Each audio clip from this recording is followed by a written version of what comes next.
अरे बाबूजी, आप ऐसा कैसे कह सकते हो?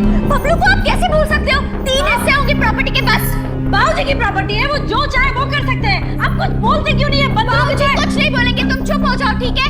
बाबूजी ये पूरी की पूरी प्रॉपर्टी हड़पना चाहती है, पूरी प्रॉपर्टी चाहिए इसे। बाबूजी क्या बोल रही है? मैं सच बोल रही हूँ, चुप हो जाओ। कहाँ जा रहा है? उठ के क्यों जा रही है? उठ के जाना सलूशन नहीं है।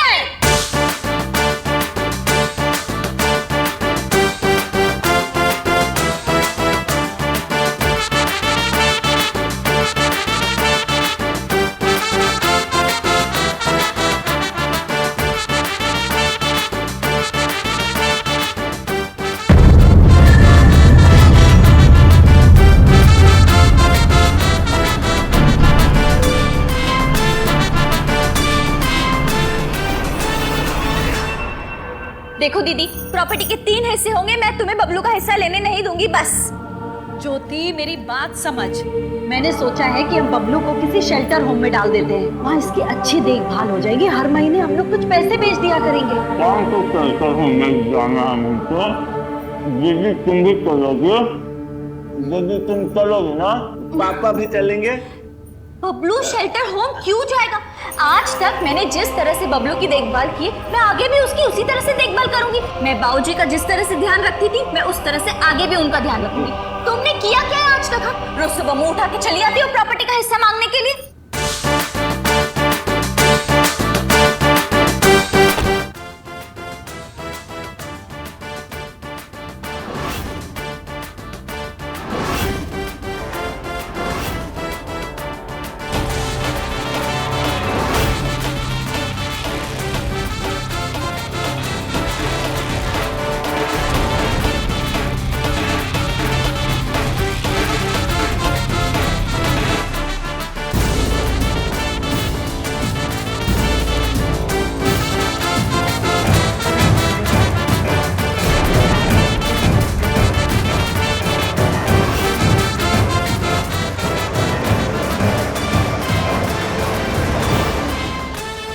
मैं प्रैक्टिकल बात कर रही हूँ, तू समझ मेरी बात को। एक बात कान खोल के सुन लो दीदी, अच्छी तरह से। प्रॉपर्टी के 3 हिस्से होंगे, मैं अपना हिस्सा भी लेकर रहूंगी और मैं बबलू को उसका हिस्सा भी दिलाकर रहूंगी, ठीक है? और मुझे ना इस घर में ये प्रॉपर्टी को लेकर किचकिच चाहिए ही नहीं। खुद को तो संभाल नहीं सकता, हिस्सा क्या संभालेगा ये? मैं हूँ ना, मैं उसे उसका प्रॉपर्टी का हिस्सा दिलवा के रहूंगी। मैं अभी जाके बाबूजी को बुलाकर आ रही हूँ। आज के आज ये किस्सा यहीं पे खत्म हो जाएगा। शेल्टर होम जाएंगे। दीदी गुस्सा मत करो। बाबूजी, बाबूजी, बाबूजी, बाबूजी भी कहाँ चले गए? बाबूजी, बाबूजी, बाबूजी। चाची जी, बाबूजी आपके घर तो नहीं आए? हाँ मौसी जी, देखो ना बिन बताए कहीं चले गए। हाँ हाँ, आप चिंता मत करो, वो वापस आते हैं तो मैं आपकी बात कराती हूँ। अरे वो अपने किसी दोस्त के साथ बाहर निकल गए होंगे, आ जाएंगे। उनका मोबाइल भी स्विच ऑफ आ रहा है। उनका फोन बंद कैसे आ सकता है? बाबूजी अपना फोन कभी बंद नहीं रखते। और देखो 3 घंटे हो गए। चलो जल्दी पुलिस में रिपोर्ट दर्ज कराते हैं। अरे ज्योति, 24 घंटे से पहले मिसिंग की रिपोर्ट भी दर्ज नहीं हो सकती यार। चलो फिर हम लोग कल आएंगे। यहाँ पर तो वैसे भी रुकना मुश्किल होता है। आ जाओ।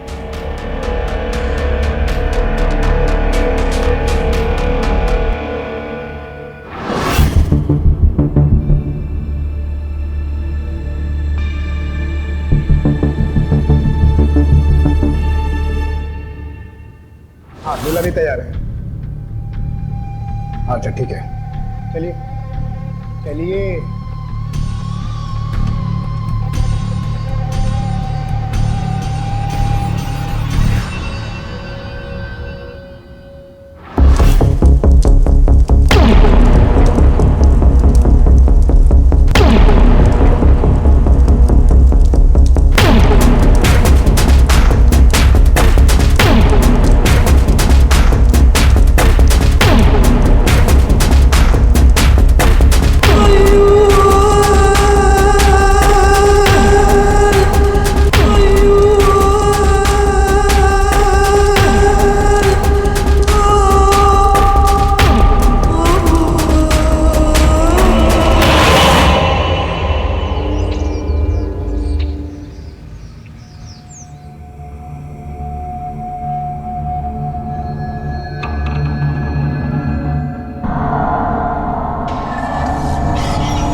पर फोन करके हालचाल ले लेते सबका।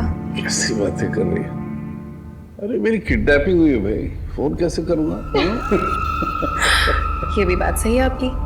वैसे मानना पड़ेगा, बुढ़ौती में भी आपका दिमाग ना बिल्कुल लौंडो जैसा चलता है। तुम्हें क्या लगता है कोई और तरीका था हमारी शादी का? अरे अगर मैं अपनी बेटियों से कहता कि भाई इस उम्र में मुझे लक्ष्मी से शादी करनी है तो वो कभी भी नहीं मानता। अब उनसे कहूंगा कि क्या करूं, बंदूक की नोक पे जबरदस्ती मुझसे शादी कर ली, आंखों में आंसू भी गिरा दूंगा तो मान जाएंगी। बिल्कुल मान जाएंगे।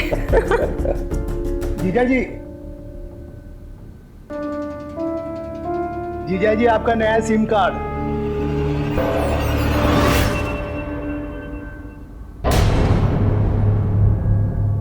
तो साफ साफ किडनैपिंग का केस है। मतलब फिरौती के लिए आपको कॉल भी आएगा। आप लोग प्लीज हमें इन्फॉर्म कीजिए, नहीं तो धमकी में आकर आप लोग कहीं पैसे देने न चले गए। जी जी जरूर इंस्पेक्टर साहब।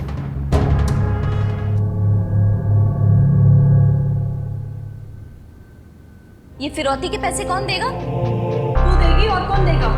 अच्छा, मैं अकेले क्यों दूंगी ये पैसे?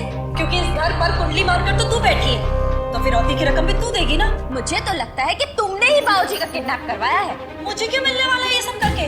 फिरौती मिलेगी तुम्हें। तुमने मिलकर बाबूजी का किडनैप करवाया, तुम मिली हुई हो इन किडनैपर्स के साथ। और मुझे लगता है कि ये किडनैपिंग तू और तेरा पति मिलकर कर रहे हैं। देखो दीदी, मैं आपसे कह रही हूँ, मेरे पति को इस सब के बीच में मत लाना। चुप कर।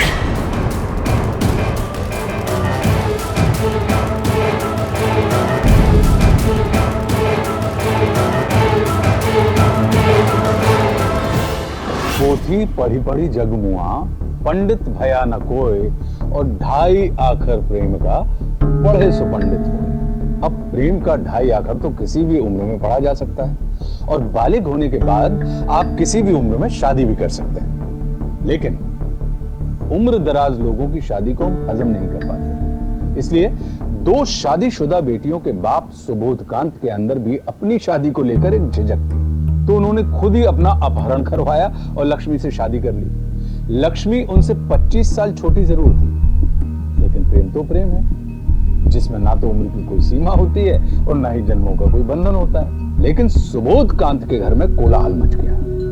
उनकी दोनों बेटियों की दुश्मनी मुखर हो गई थी। सुबोधकांत को अच्छी तरह मालूम था कि उनके अपहरण के नाटक का सीसीटीवी फुटेज पुलिस को ही दिखाया जाएगा, और पुलिस उसे किडनैपिंग ही समझेगी। याद रखिए, पुलिस को भ्रम में डालने की किसी भी हरकत को सही नहीं कहा जा सकता। अब सुबोधकांत के इस कदम से उनके अपने ही घर में खतरनाक हादसों का जो सिलसिला शुरू होने वाला था, उसकी कल्पना भी सुबोधकांत ने नहीं की थी।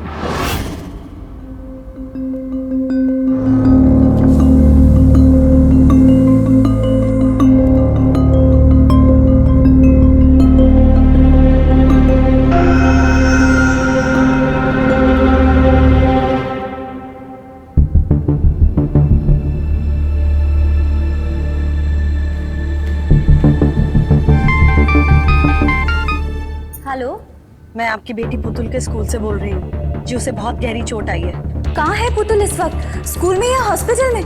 आप फौरन स्कूल आ जाइए। हेलो हेलो,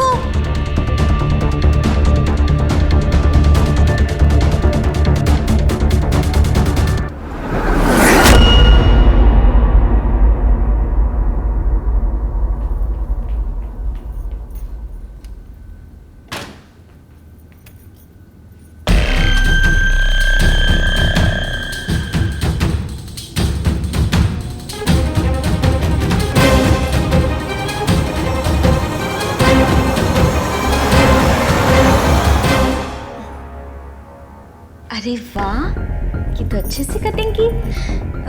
भैया, मुझे ना छोटा सा काम है, मैं जाके आऊँ? ना, बस दीदी ना यूं गई और यूं आई। हाँ, मैं जाती हूँ। हाँ, अच्छा देखो, तुम्हें ये लड्डू पसंद है ना, बेसन के लड्डू? चलो चलो जल्दी से खा लो। ये खाओ, तब तक मैं आती हूँ। देखो, ये कटिंग करो, फिर ये कटिंग करो, और फिर मैं शाम को आपको जीजा जी के साथ गाड़ी में लेके जाऊंगी, वो तुम्हारे फेवरेट वाले पार्क में। आइसक्रीम खाएंगे? हाँ, आइसक्रीम भी खाएंगे। हाँ, ये लो, अभी लड्डू खा।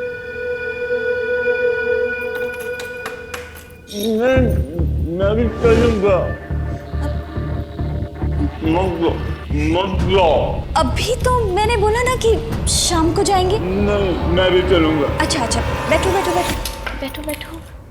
देखो दीदी को थोड़ा सा जरूरी काम है। हाँ, मैं जाके आती हूँ। हाँ आइसक्रीम खाएंगे ना? हाँ हाँ, आइसक्रीम भी खाएंगे। अभी ये करो। हाँ, दीदी अभी आती है। गाड़ी से चलेंगे ना? हाँ हाँ, गाड़ी से।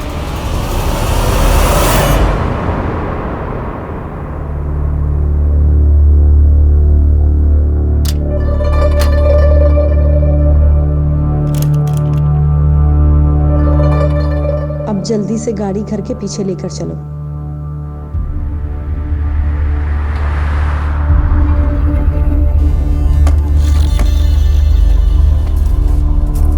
संजय, संजय,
बबलू, बबलू, जीजू, जीजू आइसक्रीम खाने चलेंगे गाड़ी से। चलेंगे ना? हाँ खाएंगे ना, शाम को खाएंगे। तुम्हें बेसन के लड्डू पसंद है ना? हाँ। तो मैं तुम्हारे लिए ताजा ताजा बेसन के लड्डू लाया हूँ। 2 खाऊंगा। तुम 2 खाओ, ये लो। ओके। है ना, सारे तुम्हारे लिए हैं। और ये क्या कर रहे हो? दीदी बोली थी काट के रखने के लिए। अरे वाह वाह, चिपकाएंगे। बहुत अच्छा। आइसक्रीम खाने चलेंगे। शाम को बबलू, शाम को जाएंगे। एक्सक्यूज मी टीचर, आपने पुतुल को कहीं देखा? उसे ज्यादा चोट तो नहीं आई ना? उसको बहुत खून बह रहा है क्या? पुतुल? हाँ, वो तो खेल रही है। उधर देखिए, वो रही पुतुल। पुतुल?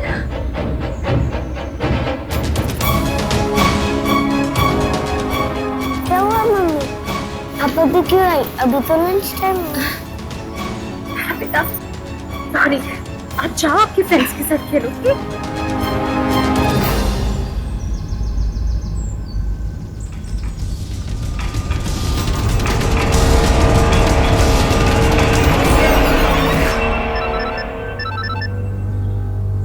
हाँ, क्या हुआ? मुझे अभी किसी का फोन आया था और मुझसे ये कहा गया कि पुतुल को बहुत चोट लगी, उसका बहुत खून बह रहा है। लेकिन जब मैंने यहाँ आके देखा तो ऐसा कुछ भी नहीं है। वो तो अपने फ्रेंड्स के साथ खेल रही है। मुझे बहुत डर लग रहा है। जरूर कहीं कुछ गड़बड़ है। प्लीज तुम जल्दी घर पहुंचो। हाँ, मैं भी पहुंच रही हूँ।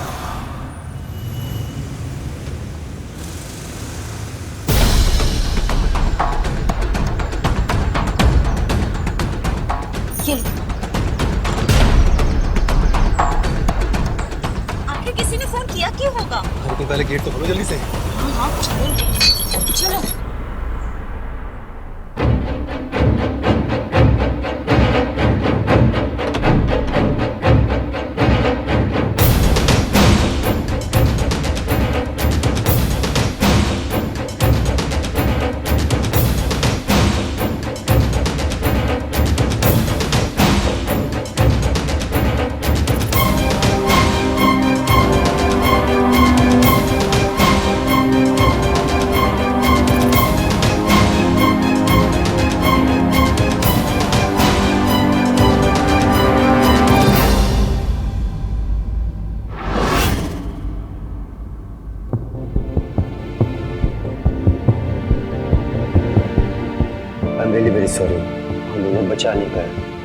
शायद उन्हें जहर दिया गया है।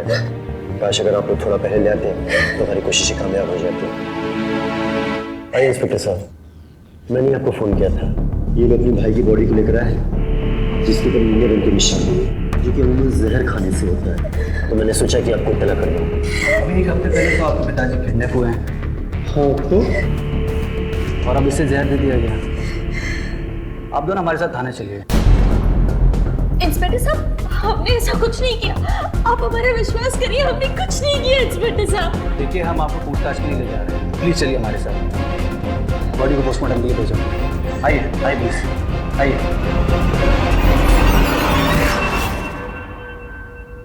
कमीनी, आस्तीन के साथ मार डाला तूने मेरे भाई को। मैं ऐसा क्यों करूंगी इंस्पेक्टर साहब? मैंने तुमसे अपने बच्चे की तरह पाला था। क्योंकि तू उसके हिस्से की जायदाद हासिल करना चाहती थी ना। अब सड़ इस जेल में। इंस्पेक्टर साहब, आप इसे छोड़ना मत। ये बहुत खतरनाक औरत है। देखिए, हम जांच कर रहे हैं। वहां से बरामद लड्डू हमने फोरेंसिक के लिए भेजे हैं। बस रिपोर्ट आ जाए तो ये दोनों तो गए। इंस्पेक्टर साहब, ये बहुत चालाक औरत है। किसी ने मेरे पापा का किडनैप करवाया है। ये फिरौती की रकम भी नहीं देना चाहती थी। भगवान, इतनी नीच औरत कैसे मत करा इसको मैं। ठीक है, ये पुलिस स्टेशन है, ठीक से बात कीजिए। इंस्पेक्टर साहब, इनके पिताजी को कुछ पता चला? कुछ समझ में नहीं आ रहा है। अभी तक आप लोगों को कोई फिरौती का कॉल भी नहीं आया और उनका मोबाइल भी स्विच ऑफ है। हम कोशिश कर रहे हैं लेकिन आप लोग का सहयोग भी चाहिए हमें। इंस्पेक्टर साहब, हम आपको हर तरह से सहयोग करेंगे। आप जांच जारी रखिए। ये देखना, इसका जरूर कोई ना कोई लिंक निकलेगा। देखिए, अगर 1 हफ्ते तक कॉल नहीं आता है तो बात चिंता की है। मतलब आजकल ऑर्गन ट्रैफिकिंग के मामले भी सामने आ रहे हैं।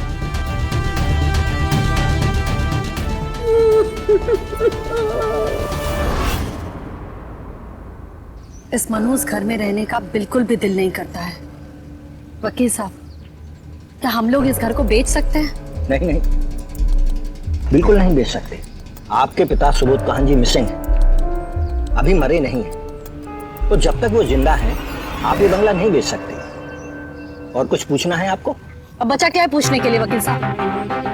तो ठीक है, मैं चलता हूँ, मेरे कोर्ट का टाइम हो गया।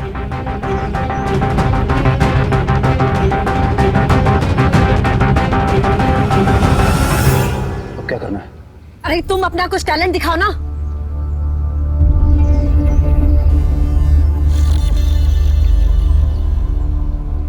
हेलो आशु, आशु एक लाश चाहिए।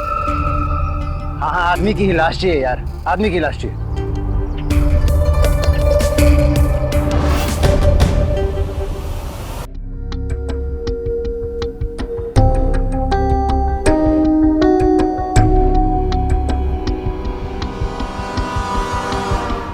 आइए प्लीज।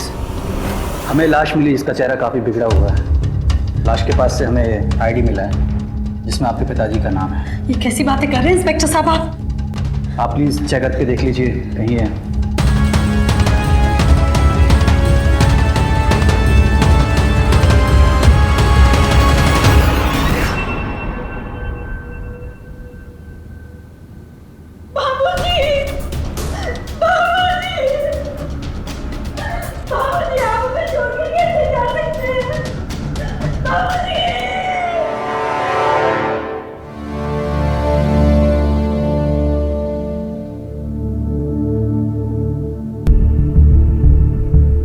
घर में बैठे बैठे बोर नहीं हो जाता है?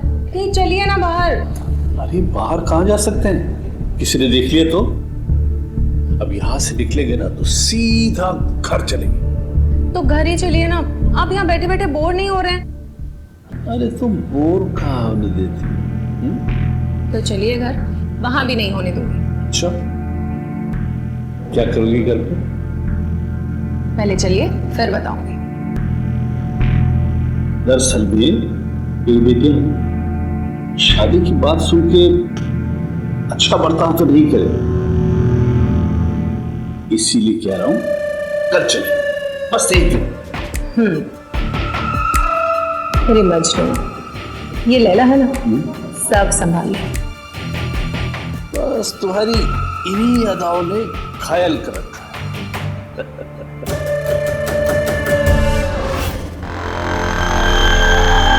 सुनकर बुरा लगा। आप अपनी पत्नी को संभालिए। वकील साहब, बबलू और बाबूजी के चले जाने के बाद सुनीता बहुत अकेली हो गई है। बहुत मायूसियत है इस घर में। अब हम लोग ये घर बेच सकते हैं? बंगला बिक तो सकता है, पर इस बंगले में आपकी साली ज्योति का भी हिस्सा है ना। लेकिन वकील साहब, वो तो जेल में है। जेल में है तो क्या, लेकिन हिस्सा तो है ना उसका। खैर, आप चिंता मत कीजिए, मैं कुछ चक्कर चलाता हूं।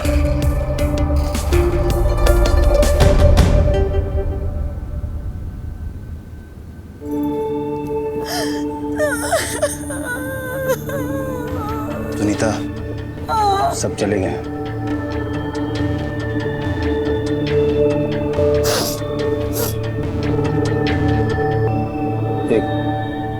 एक बुरी खबर है। क्या? बोलो ना।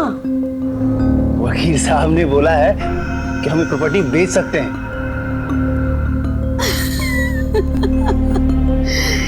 यानी कि अब हम अपना करोड़ों का लोन चुका सकते हैं। जल्दी से जल्दी इस बंगले को बेचने की तैयारी करो संजय, और उसके बाद जो पैसे बचेंगे हम उसको थोड़े पैसे तो फिक्स डिपॉजिट में डाल देंगे। हमारे बुढ़ापे का सहारा तो होना चाहिए ना। और सुनो, हम तुमको कब से कह रहे हैं कि हमें स्विट्जरलैंड घुमा दो, स्विट्जरलैंड घुमा दो। तुम्हारे पास तो कभी पैसे ही नहीं होते। अब हम स्विट्जरलैंड चलेंगे, ढेर सारी शॉपिंग करो। संजय, कौन? अभी कौन आया होगा? बाबूजी का कोई दोस्त या रिश्तेदार। फिर से मुझे रोना पड़ेगा।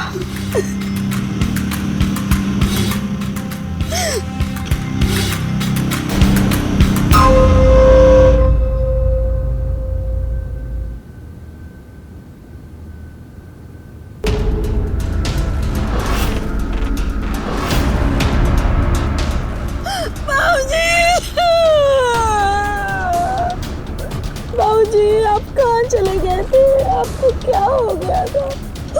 हमें तो लगा कि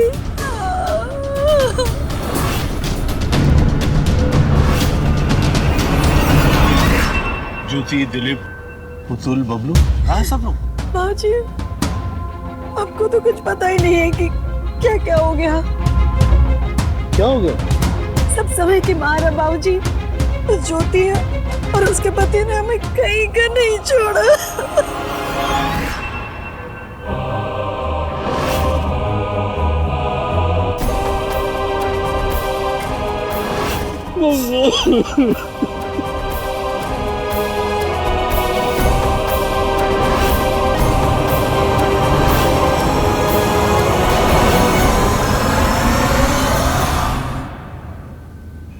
लेकिन ये मेरी दूसरी वाली मेरी फोटो क्यों लगाई?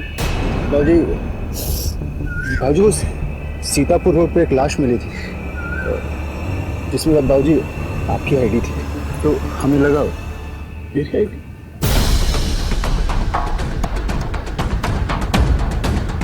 मेरी आईडी तो मेरे पास है सारी। इधर थैंक गॉड बाबूजी, आप सेफ हैं। इससे बड़ी खुशी की बात क्या हो सकती है बाबूजी? आप कहाँ चले गए थे? और ये कौन है आपके साथ बाबूजी? ये बेटा तुम्हारी नई माँ है। माँ? बाबूजी, आपने इसके साथ शादी की? आपने अपनी उम्र देखी और इसकी उम्र देखी, आप दोनों का कोई मेल है? हमारी शादी जबरदस्ती बंदूक की नोक पे कराई गई।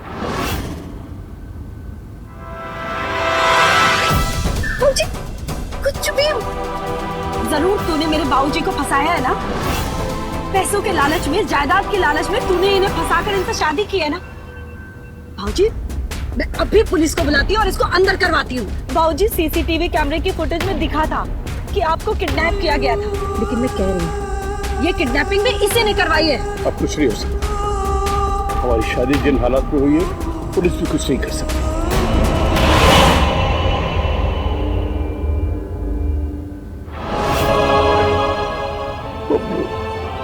बबलू मेरा बच्चा।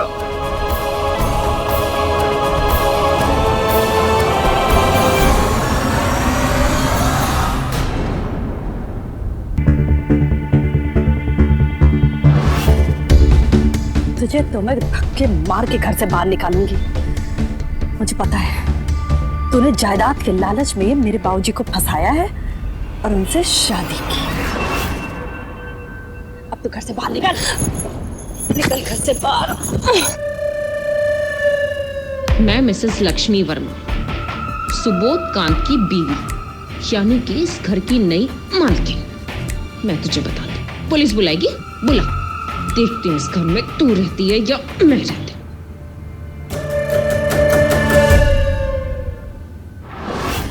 बबलू बबलू मेरा बच्चा कहाँ चला गया, कहाँ चला गया। ये शादी मुझको करनी नहीं चाहिए थी, ये शादी नहीं करनी चाहिए थी। परेशान मत होइए, ठीक हो जाएगा। बहुत मुश्किल से रास्ते के कांटे को साफ किया था। तुम्हारा रंगीला बाप एक और मुसीबत ले आया। तो मार दो उसको भी।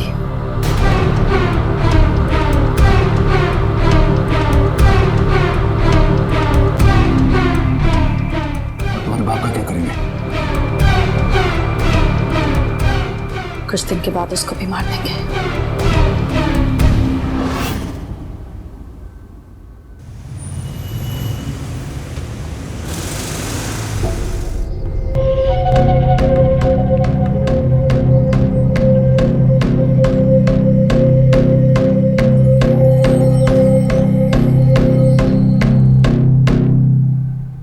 क्या बात है दीदी?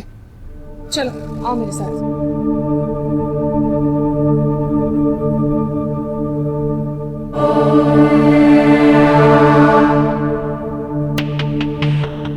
मतलब हमारे घर के पीछे तो सीसीटीवी कैमरा नहीं लगाया जीजा जी ने? घर के पीछे तो कोई भी नहीं लगाता है, लेकिन घर के सामने सब लोग लगाते हैं।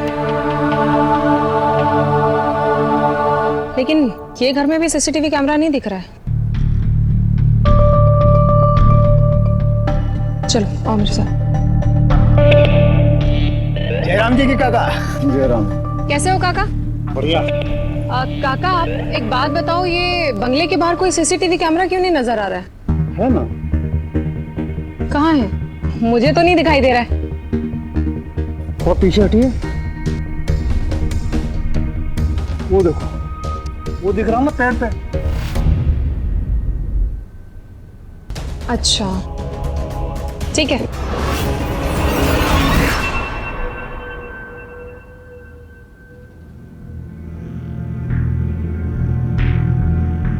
सर, आपने सरकारी अस्पताल और सर्वगिरी के स्टाफ को बुलवाया था।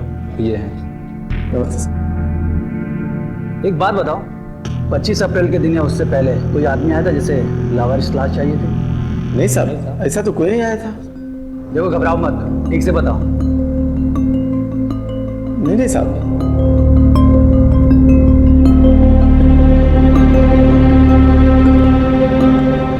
ये देखो, इनका चेहरा देखो, शायद कुछ याद है।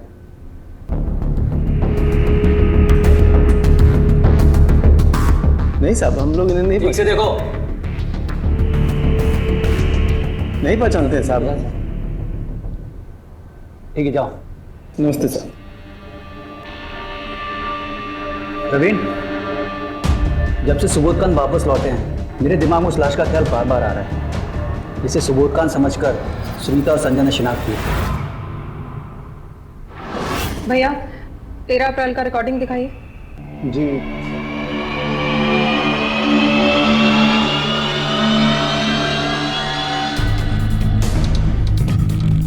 भैया यहाँ कौन रहता है? कोई नहीं। मालिक लोग तो अमेरिका में रहते हैं। अच्छा, आपकी तनख्वाह कितनी है? 6,000 रुपये।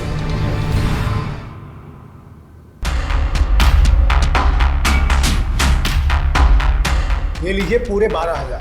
अरे घर परिवार की याद आती है कि नहीं? बहुत आती है, पर क्या करूं, छुट्टी नहीं मिल रही है। एक काम करो, आप 2-4 दिन घूम के आ जाओ। बार कुछ नहीं, आप जल्दी जाइए, हम देख लेंगे। जाइए जल्दी।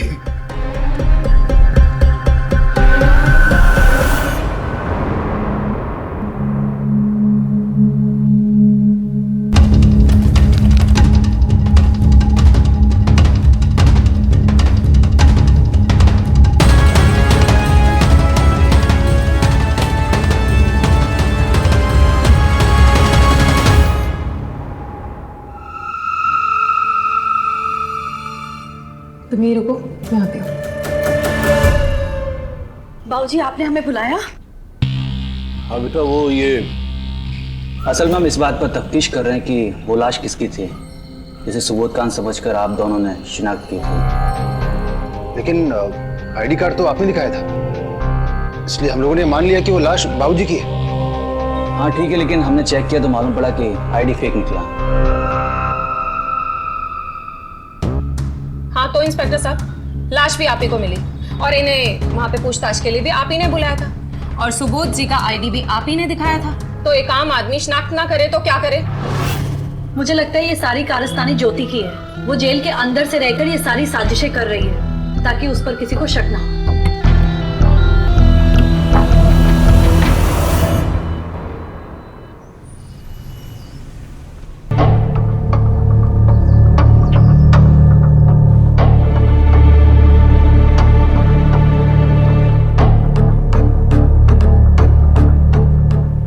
मुझे माफ कर दीजिए, मुझे आपके साथ इस तरह बर्ताव नहीं करना चाहिए था। मैंने भी तो तुम्हारे साथ अच्छा बर्ताव नहीं किया, मुझे भी माफ कर दो। मुझे तुम्हारे साथ ऐसा नहीं करना चाहिए था। नहीं, मैं बेटी हूँ, मैं गलती करूँ तो आपको हक है मुझे डांटने का, मुझे मारने का। बेटी नहीं, दोस्त हैं हम लोग। ठीक है। ये वो क्या है ना, आजकल घर को किसी की बुरी नजर लगी हुई है, बस उसी लिए। आपने बोला कि हम दोस्त हैं तो इस नए रिश्ते की शुरुआत मुंह मीठा करके करते हैं ना। लड्डू खाइए।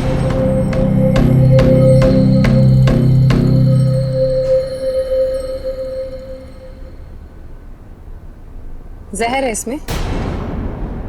ये कैसी बातें कर रही हूँ? जहर नहीं इसमें। मैं तो मजाक कर रही थी। वो क्या है ना, बबलू को ज्योति ने लड्डू में जहर देकर ही मारा था ना, इसलिए थोड़ा डर लगता है। हम भी किन बातों में लगे। अब चलो, तुम दोनों को मैं घर दिखा देती हूँ। आओ। ये हमारा घर है, हमने पूरा घर देखा हुआ है। घर के कुछ कोने हैं जो तुमने नहीं देखे। आओ, मैं दिखा देती हूँ। आओ, चलो।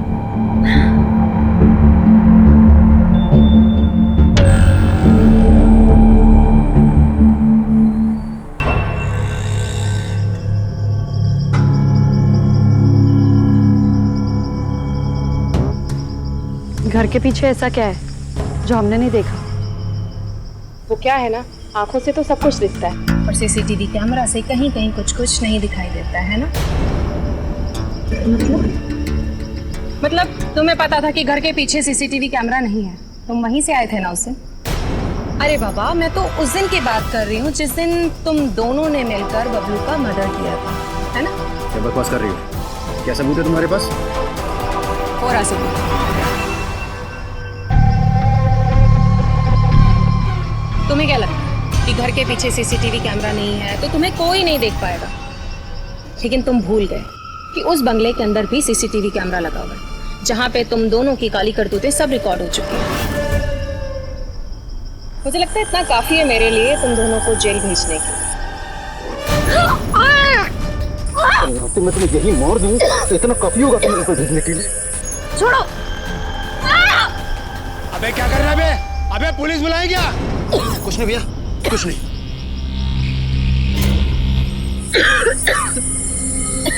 तो फिर तुमने उस दिन हमें पुलिस से बचाया क्यों?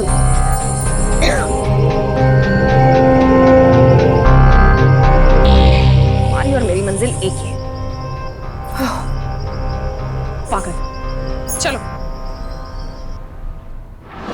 इस कहानी में दो अलग दिशाओं से आने वाली धाराएं मिलती हैं। दो अलग दिशाओं से आने वाले अपराधियों का संगम हो रहा है यहां। अब बिल्कुल स्पष्ट हो चुका है कि सुनीता और लक्ष्मी दोनों ही सुबोधकांत की जायदाद हड़पना चाहती हैं।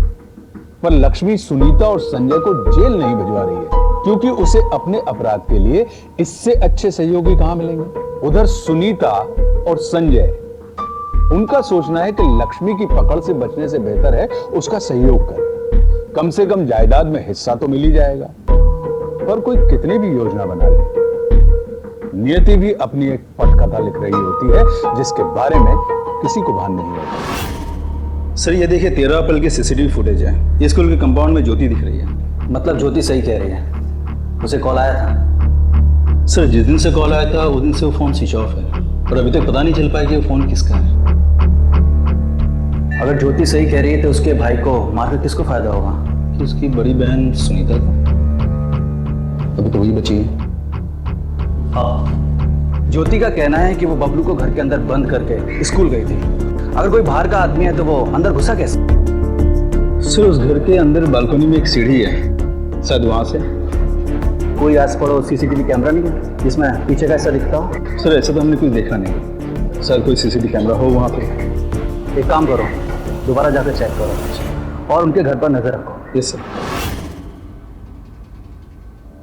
एक काम करो, रात को 10 बजे का अलार्म लगाकर सोना। क्यों, क्या हुआ? क्या करना है? मर्डर करना है। उठेगा? और फिर नहीं दे जो उसका मर्डर करके निकलेंगे। तुम अपना दिमाग भी कभी खर्च कर लिया करो। चलो जाओ जल्दी से।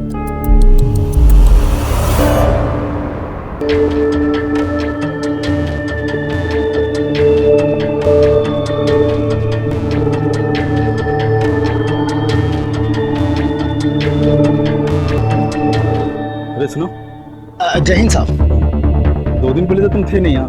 ओ काका गांव गए हैं ना, हमको अपनी जगह यहाँ ड्यूटी पर लगा कर गए। यहाँ के सीसी फुटेज का रिकॉर्डिंग चेक करना है। चलो दिखाओ। हाँ आइए ना साहब। 13 तारीख की फुटेज दिखाओ।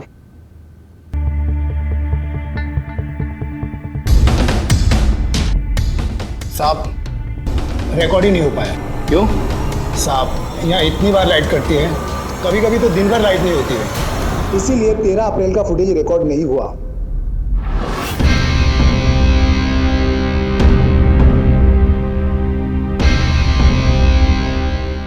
हम बबलू को इंसाफ दिला कर रहेंगे, आप परेशान मत होइए।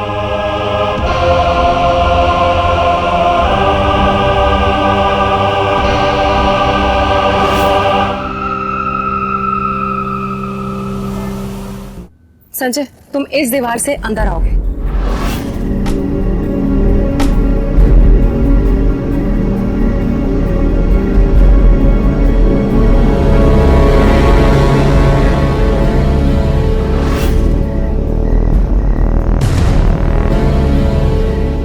घर की चाबियां यहां मिलेंगी और पिस्टल भी तुम्हें यहीं पर मिलेगी। काम खत्म होने के बाद एक काम करना मत भूलना, घर के अंदर कुछ तोड़ फोड़ कर देना ताकि देखने वाले को ये लगे कि घर में डकैती हुई है।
लक्ष्मी क्या हो रहा है?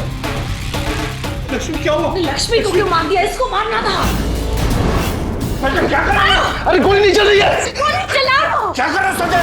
पागल हो गया? गोली नहीं चल रही है यार। लक्ष्मी, लक्ष्मी, चल। लक्ष्मी, लक्ष्मी। व्यक्ति की हवस न सिर्फ उसके परिवार को बल्कि खुद उस व्यक्ति को भी निगल जाती है जो उस हवस के चक्कर में अपराध के रास्ते पर चल पड़ता है। पुलिस की पूछताछ में सुनीता और संजय ने कबूल किया कि उन्होंने ही बबलू को जहर देकर मारा था। इसके बाद ज्योति और उसके पति दिलीप को बाइज्जत बरी कर दिया गया। दूसरी तरफ लक्ष्मी को नियति ने उसके कर्मों की सजा दे ही दी। वारदात वाली जगह पर ही उसकी मौत हो गई और सुबोध कांत जी को जब सच्चाई पता चली तो उनके पास पछताने के अलावा और कोई रास्ता नहीं बचा था। याद रखें, जहां धन संपत्ति हमारे संबंधों का समीकरण निर्धारित करने लगती है वहां हिंसा का डेरा हो जाता है। इसलिए ऐसे संबंधों से बचकर रहें, क्योंकि हम चाहते हैं एक सतर्क, साहसी और सावधान इंडिया।